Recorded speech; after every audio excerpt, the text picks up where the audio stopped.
Welcome back to Masterclass Monday, and don't forget to like and subscribe.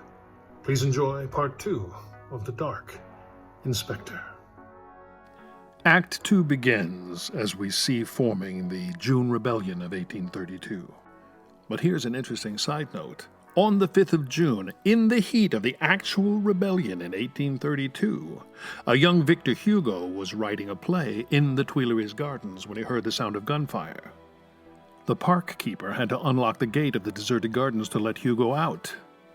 Instead of hurrying home, he followed the sounds through the empty streets, unaware that half of Paris had already fallen to the insurgents.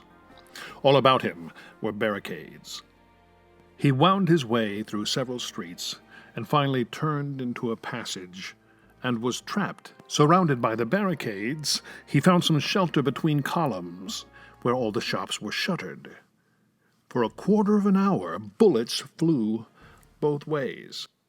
30 years later, he published the novel Les Miserables, which depicted the period leading up to this rebellion. Hugo was an outspoken Republican activist, unquestionably favoring the revolutionaries, including the students. Although in the book, he wrote sympathetically about Louis-Philippe, playing both sides, probably a good book-selling philosophy. Les Miserables gives this little-known 1832 rebellion widespread notoriety. It's one of the few works that discusses it, and the events leading up to it, though many who've not read the book or seen any adaptation often wrongly assume that it takes place either during the more widely known French Revolution of the 1790s or the revolutions of 1848. Still, it makes for stirring theater. As our brave young revolutionaries construct their barricade, Javert decides to infiltrate them as a spy, working undercover to gather information about them. He joins a group at the barricade they've erected in the Rue de Chanvrerie.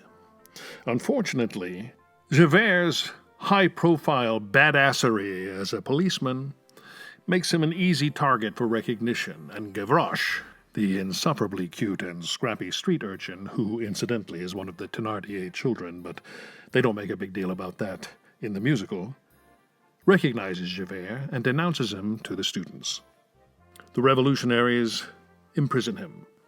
Not long after, Jean Valjean arrives at the barricade with the intent of finding Marius, because his adopted daughter Cosette is in love with Marius, and Marius apparently is in love with her.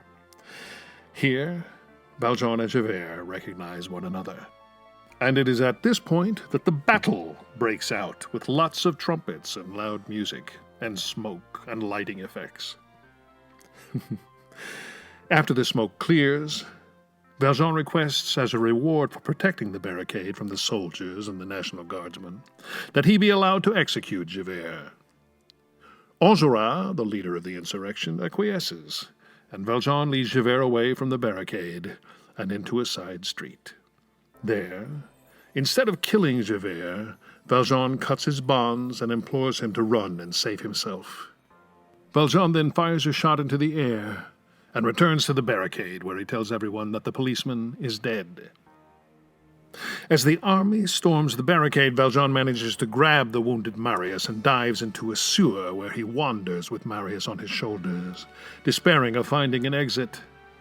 A stroke of luck brings him face to face with Thénardier, who in the dark and muck of the sewer does not recognize him. Thénardier assumes that Valjean is a robber who had just killed a well-to-do young man, and he offers to let Valjean out of the sewer if Valjean splits the loot found on Marius's person in half. Valjean pays him, and Thénardier opens for him a sewer grate with a stolen government-issued key. Valjean's joy at finally being out of the sewer does not last long. He notices that he's observed by a tall figure, which is revealed to be Javert.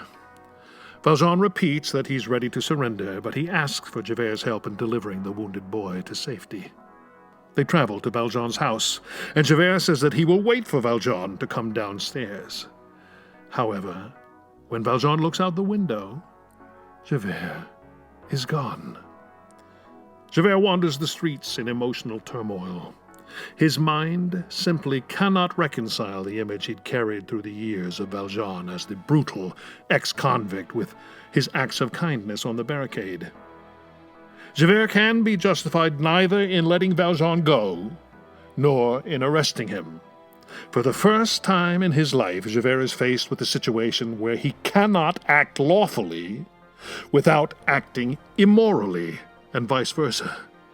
Javert is unable to find a solution to the dilemma, and horrified with the sudden realization that Valjean was simultaneously a criminal and a good person, he feels that the only possible resolution for himself is death.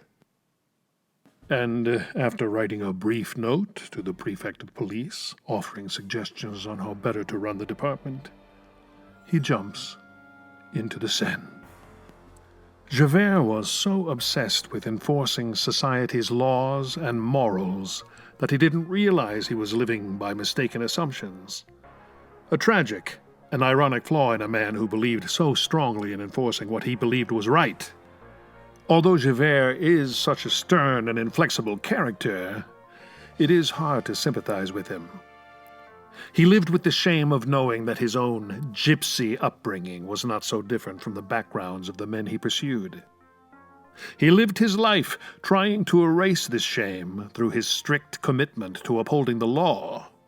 Javert's flaw, however, is that he never stopped to question whether the laws themselves were just. When Valjean gives him the irrefutable proof that a man is not necessarily evil just because the law says he is, Javert is so inflexible he can't reconcile this with his beliefs. He decides to end it, plagued by the thought that he might be living a dishonorable life. True to his nature, he makes his decision not with emotional hysterics, but rather coolly and logically. Although he was a man of logic, he was impassioned by his work. To this end, Hugo frequently used animal imagery to describe Javert, particularly when he likens him to a tiger. In the end, it is difficult to feel anything other than pity for Javert, who assumes his duty with such savagery that he seemed more animal than man. Thank you again for visiting. I hope you've enjoyed this brief exploration of Inspector Javert. There's so much more we could discuss. Please leave comments and suggestions or questions in the comments below. It was a true adventure to play this role, and one of the things I remember from the direction was Javert's spine is ramrod straight. He is totally inflexible, and it is this inflexibility that was his downfall. If he had just allowed himself to give a little, to allow that it's not all black and white, that there are shades of gray in the world, then he wouldn't be such the tragic figure that we find. So, stay positive, don't be rigid in your beliefs, allow a little give and take, respect everyone, and wash your hands, wear a mask, and I'll see you next time. Don't forget to like and subscribe. And I think there's a bell. Ring it if you can. I don't know what that's about, but I hear that's a thing to say. Thanks again.